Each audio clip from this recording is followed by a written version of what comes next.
Il y a des personnes qui ne crient presque jamais. Elles ne frappent pas la table. Elles ne claquent pas la porte. Elles ne perdent pas la voix. Elles restent assises. Elles parlent doucement.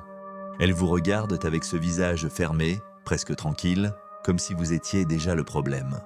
Et c'est souvent là que tout devient confus. De l'extérieur, la scène paraît simple. Lui paraît posé. Vous paraissez agité.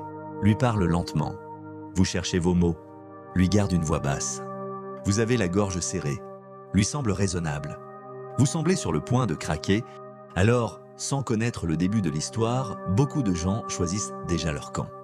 Ils pensent que la personne la plus maîtrisée est forcément la plus juste. Mais dans une relation où il y a de la manipulation émotionnelle, cette impression peut être dangereuse. Une voix basse peut mentir. Un visage immobile peut humilier. Un ton posé peut déplacer toute la scène. Et parfois, celui qui paraît le plus stable est simplement celui qui sait vous pousser au bord sans jamais se salir les mains. Le piège ne commence pas quand vous haussez le ton. Il commence bien avant, dans une phrase légère, dans un soupir, dans un regard qui vous corrige, dans une remarque lancée sans violence apparente. Tu recommences? Tu fais toujours des histoires. Tu prends tout mal. On ne peut jamais parler avec toi. Regarde-toi. Respire un peu. Calme-toi. Une phrase comme ça, toute seule, n'a pas toujours l'air grave. C'est pour cela qu'elle est si difficile à raconter. Si vous la répétez à quelqu'un, on peut vous répondre « Il voulait peut-être juste apaiser la situation. Tu as peut-être mal compris. » Ce n'est qu'une phrase. Mais vous ne répondez pas à une phrase isolée. Vous répondez à une accumulation. À des soirs entiers où vous avez essayé d'être clair. À des conversations où votre douleur a été déplacée, corrigée, minimisée. À des moments où vous avez parlé doucement, sans être entendu. À des silences qui n'étaient pas vides, mais lourds. Vous venez dire « Ce que tu as fait m'a blessé ». Et, quelques minutes plus tard, le sujet n'est déjà plus ce qu'il a fait. Le sujet devient votre ton, votre visage, votre fatigue, vos larmes, votre manière de formuler, votre difficulté à rester parfaitement maître de vous. La discussion glisse. Au début, il s'agissait d'un comportement. À la fin, il s'agit de vous, de votre sensibilité, de votre intensité, de votre supposé déséquilibre. Et la personne en face peut dire, avec une lenteur presque parfaite, « Tu vois, c'est toujours comme ça avec toi. » Cette phrase est froide, parce qu'elle coupe la scène en deux. Elle jette tout ce qui s'est passé avant. Elle ne garde que le moment où vous avez cédé. Elle efface la provocation. Elle efface le refus d'écouter. Elle efface les petites humiliations. Elle efface les corrections répétées. Elle efface votre effort pour rester digne. Il ne reste que votre voix qui tremble. Et ce tremblement devient son argument. À partir de là, vous commencez à vous surveiller. Vous surveillez vos mots, votre respiration, votre visage, la vitesse de vos phrases, la hauteur de votre voix. Vous essayez de parler mieux, plus lentement, plus doucement, plus proprement. Vous essayez de ne pas pleurer, de ne pas trembler, de ne pas montrer que quelque chose vous atteint. Mais plus vous vous contrôlez, plus la pression monte. Parce que l'autre ne cherche pas vraiment à vous comprendre. Il attend. Il attend que votre corps parle à votre place, que votre voix se casse, que vous disiez une phrase maladroite, que vous laissiez sortir trop d'émotions, et quand ce moment arrive, il n'a presque plus rien à faire. Il peut reculer un peu, baisser les yeux, prendre un air là, et dire « Je ne peux pas discuter avec toi dans cet état ». Cette phrase donne l'impression qu'il est raisonnable. Mais elle peut arriver après 10 minutes, 1 heure ou plusieurs jours de pression froide. Et personne ne voit cette pression. Les autres voient souvent la fin. Ils voient aussi votre voix qui monte. Ils ne voient pas les allumettes frottées une par une. Ils voient vos larmes. Ils ne voient pas les phrases qui les ont amenées. Ils voient votre colère. Ils ne voient pas les portes fermées avant. Ils voient votre moment le moins maîtrisé. Ils ne voient pas tout ce que vous avez avalé pour ne pas en arriver là. Alors, vous devenez le problème visible. Et l'autre devient la personne raisonnable devant le public. C'est pour cela que ce genre de maîtrise est si puissant. Elle ne contrôle pas seulement la conversation. Elle contrôle l'image. Lui, fatigué par vos débordements. Vous, incapable de vous tenir. Lui, patient. Vous, difficile. Lui, lucide. Vous, trop intense. Et plus cette image se répète, plus vous commencez à l'habiter. Vous vous demandez « Est-ce que je suis vraiment trop sensible? Est-ce que je dramatise? Est-ce que je gâche toujours tout? Est-ce que je suis impossible à aimer sans conflit ?» Peu à peu, vous ne regardez plus seulement ce que l'autre a fait. Vous examinez votre propre douleur comme si elle était suspecte. Vous devenez votre propre juge. Vous rejouez la scène dans votre tête. Vous cherchez le mot qui a tout fait basculer. Le ton que vous auriez dû éviter. La seconde où vous auriez dû vous taire.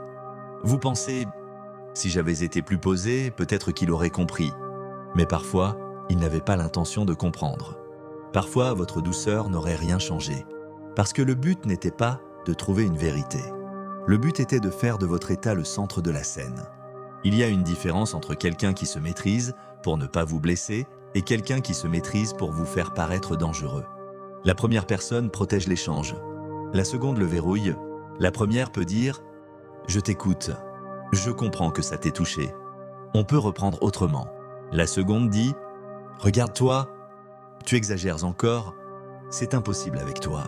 Tu montres exactement ce que je dis. » La différence n'est pas seulement dans le ton. Elle est dans les faits. Est-ce que cette attitude ouvre un espace ou est-ce qu'elle ferme la porte? Est-ce qu'elle permet de revenir au fond ou est-ce qu'elle vous pousse à avoir honte d'avoir parlé? Est-ce qu'elle apaise la relation ou est-ce qu'elle vous rend plus petit, plus coupable, plus seul? Une voix basse qui vous écrase n'est pas de la paix. C'est du contrôle sans bruit. Souvent, cela commence par de petites corrections. Vous dites « Quand tu m'as parlé comme ça m'a blessé. » Il répond « Je ne t'ai pas parlé comme ça. » Vous dites « J'ai eu l'impression que tu me rabaissais. » Il répond « Tu transformes tout. » Vous dites « J'aimerais que tu reconnaisses au moins ce que ça m'a fait. » Il répond « Je ne vais pas m'excuser pour ton interprétation. » Alors vous essayez encore. Vous donnez des exemples. Vous répétez la phrase. Vous cherchez un angle plus juste. Vous faites attention à ne pas accuser trop fort. Vous voulez être clair. Vous voulez être équitable. Mais chaque phrase que vous ajoutez lui donne un nouvel endroit où déplacer le sujet. Il ne répond pas au fond. Il répond à la forme. Pourquoi tu parles comme ça? Pourquoi tu reviens encore là-dessus? Pourquoi tu ne peux pas lâcher? Pourquoi tu es dans cet état? Et peu à peu, vous perdez le fil. Vous ne savez plus si vous parlez de ce qui vous a blessé ou si vous défendez votre droit d'être blessé. C'est épuisant, parce que vous devez faire deux choses en même temps. Exprimer votre douleur et prouver que votre manière de l'exprimer est acceptable. Pendant ce temps, l'autre n'a presque rien à exposer. Il reste dans son rôle, maîtrisé, lointain, intouchable. Et cette posture devient une couverture. Une couverture pour éviter le fond. Une couverture pour ne pas répondre. Une couverture pour faire croire que le problème, c'est votre intensité. Mais l'intensité n'apparaît pas toujours par hasard. Parfois, elle est le résultat d'une longue invalidation. Quand quelqu'un refuse de vous entendre une fois, vous insistez. Quand il refuse deux fois, vous expliquez. Quand il refuse encore, vous commencez à douter de vos mots. Quand il continue, votre corps prend le relais. La poitrine se serre, la gorge se bloque. Les phrases deviennent moins propres. La voix change. Et c'est précisément à ce moment-là qu'il dit « Tu vois, tu perds le contrôle ». Mais ce qu'il appelle votre perte de contrôle est parfois seulement le moment où votre système nerveux n'arrive plus à rester élégant sous la pression. Il faut être précis. Il ne s'agit pas de dire que tout cri est acceptable. Il ne s'agit pas de justifier toutes les colères. Il ne s'agit pas de rendre votre souffrance parfaite. Mais il faut arrêter de croire que celui qui garde une voix basse est automatiquement celui qui dit vrai. Une personne peut parler doucement et manipuler. Une personne peut rester immobile et déformée. Une personne peut avoir l'air raisonnable et vous faire porter tout le poids de la scène. Et une autre peut pleurer en disant quelque chose d'exact. Elle peut trembler et avoir raison. Elle peut parler trop vite parce qu'elle a tenu trop longtemps. Elle peut être imparfaite sans être la cause du problème. C'est cette imperfection que certains utilisent. Ils n'ont pas besoin que vous soyez cruel. Ils ont seulement besoin que vous ne soyez pas impeccable. Une phrase trop vive, une larme, un geste nerveux, un ton plus haut, et ils ont de quoi vous renvoyer au tribunal. Ils peuvent dire « Voilà, c'est ça le problème ».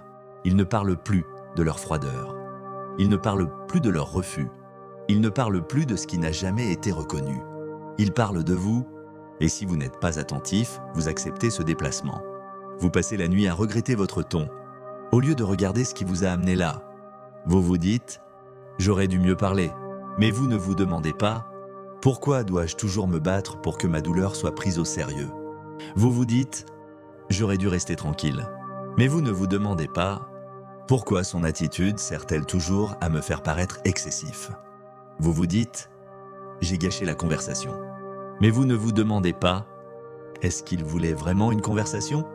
C'est là qu'il faut regarder le motif. Pas une scène.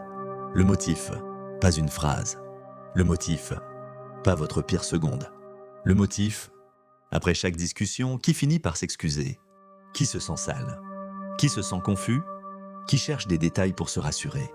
Qui doute de sa propre manière de parler? Qui promet d'être plus doux la prochaine fois pendant que l'autre ne change presque rien? Si la réponse est toujours vous, il y a quelque chose à regarder.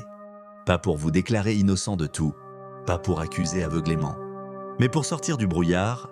Un piège fonctionne surtout quand vous regardez seulement le moment où il se ferme. Il faut regarder ce qu'il a préparé. Regardez comment la conversation glisse. Elle commence par un « tu m'as blessé ». Elle devient « tu es trop sensible ». Elle commence par « j'ai besoin que tu m'écoutes ». Elle devient « tu es impossible ». Elle commence par « cette phrase m'a fait mal ». Elle devient « tu ne sais pas communiquer ». À la fin, vous ne parlez plus de la blessure, vous parlez de votre droit à la ressentir. Ce déplacement est une arme froide. Il ne fait pas de bruit.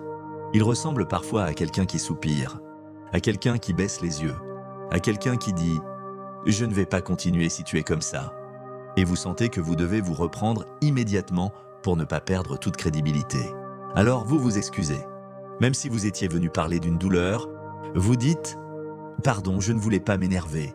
L'autre répond peut-être « merci », mais il ne revient jamais au sujet de départ. Il accepte vos excuses pour la forme, sans examiner ce qui a créé la scène. Vous sortez de là avec une sensation étrange. Vous avez parlé, mais rien n'a été entendu. Vous avez essayé de vous défendre, mais vous vous sentez plus coupable.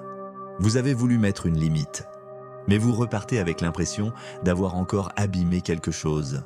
C'est un signe, pas une certitude. Un signe, quand une relation vous force toujours à vous excuser pour la manière dont vous souffrez, sans jamais regarder ce qui vous fait souffrir, il y a un déséquilibre.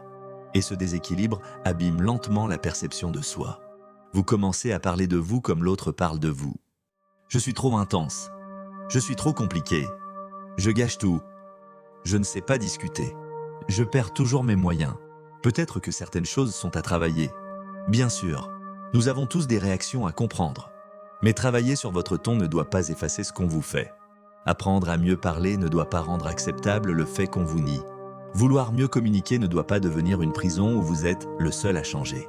Dans une vraie conversation, deux personnes regardent ce qui se passe. Dans une scène manipulée, une seule personne est étudiée.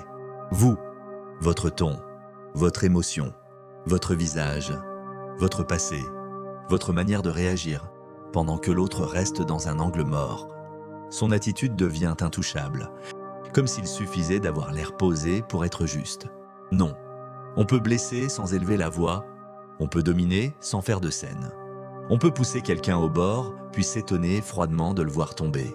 Ce que vous devez retrouver, ce n'est pas seulement une apparence plus calme, c'est le fil de ce qui s'est vraiment passé, avant l'alarme, avant la colère, avant la phrase de trop, avant le moment où votre voix a tremblé. Qu'est-ce qui a été dit? Qu'est-ce qui a été nié? Qu'est-ce qui a été déplacé? Qu'est-ce qui n'a jamais reçu de réponse? Qu'est-ce qui revient à chaque fois? Parfois, écrire les choses après la conversation peut aider, pas pour monter un dossier, pas pour devenir froid à votre tour, mais pour ne pas laisser quelqu'un d'autre réécrire toute la scène à votre place. Écrivez simplement ce que vous avez voulu dire, ce qu'il a répondu, à quel moment le sujet a changé, à quel moment vous avez commencé à vous justifier, à quel moment votre état est devenu plus important que la cause. Cette clarté est silencieuse, mais elle peut vous éviter de disparaître dans la confusion de l'autre. Parce que la manipulation froide aime les esprits fatigués. Elle aime les conversations qui finissent dans le brouillard. Elle aime quand vous dites « je ne sais plus ». Peut-être que c'est moi. Peut-être que j'ai tout exagéré. Alors, ne donnez pas toute la vérité au dernier moment de la scène. Ne laissez pas quelqu'un résumer votre douleur à la seconde où vous avez perdu votre maîtrise. Peut-être que vous avez crié, peut-être que vous avez pleuré, peut-être que vous avez parlé trop vite, peut-être que vous n'avez pas été parfait. Mais cela ne signifie pas que l'autre avait raison parce que sa voix était plus basse. Cela ne signifie pas que votre émotion annule les faits. Cela ne signifie pas que votre fatigue efface ce qui vous a blessé. Votre état mérite peut-être d'être compris, mais il ne doit pas devenir le rideau qui cache tout le reste. Regardez ce qui se passe avant. Regardez ce qui se répète. Regardez qui garde le pouvoir de définir la scène. Regardez qui décide que vous êtes trop sensible. Regardez qui refuse de parler du fond.